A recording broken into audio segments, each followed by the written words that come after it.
Hi friends, welcome to the channel. Since the start of the year, the stock market has taken a plunge.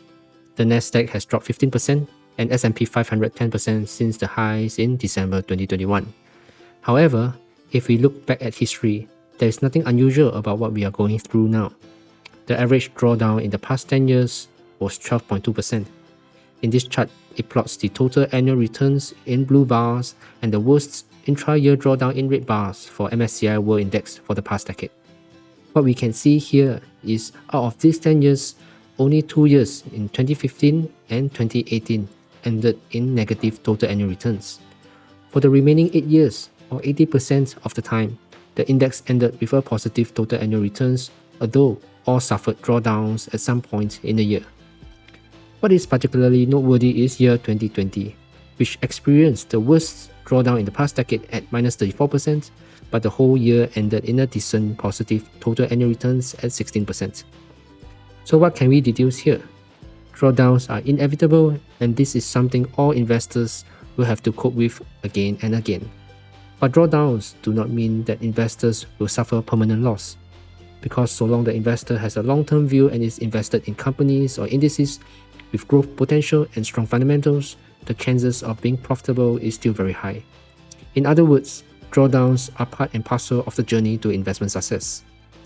Now the question is it time to jump into the current market? Well, depends. It depends on your goals and when you need to use the capital.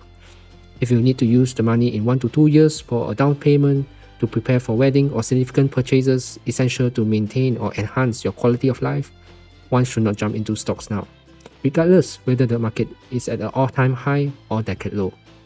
The diversion of outcomes in the short term is too random, and such goals would require a less volatile mix of asset classes.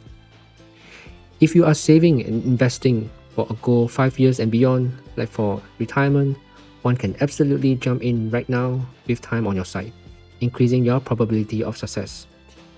When to jump in does not depend on what your colleagues, or your smart friends who are really into stuff think will happen by reading the macro signals, COVID situation, interest rate hikes, inflation, and more. No one can predict where markets will go in the short term. Your outcomes will be random and may fall short of your financial goals. The key to overcome short-term volatility is to possess a long-term view about investment. The caveat here, of course, is that your portfolio or the stocks you are planning to invest in are high-quality ones that can survive volatility, and not a horde of stocks that have been bought or recommended on tips, accumulated over many years, and looking like a concentrated and unplanned storeroom stuffed with things that are no longer needed. In this case, not cleaning up will only prolong the unproductive and unenjoyable experience. Take a look at your portfolio. Did it outperform or underperform the indices like Nasdaq, S&P 500, or MSCI World? In this table, I have consolidated S&P 500 compounded annual growth rate CAGR over 20, 15, 10, and 5 years time frame for your reference. If your portfolio underperforms the index, you might want to consider switching your strategy to buying the indices, which can be rewarding. The drawdown we are currently experiencing is not a coincidence. It had happened before, it is happening now, and it will happen in the future. Investors should make a conscious choice to tolerate these ups and downs for a higher expected return. So just relax, and we can all get through this bumpy ride to wealth. Thank you and goodbye.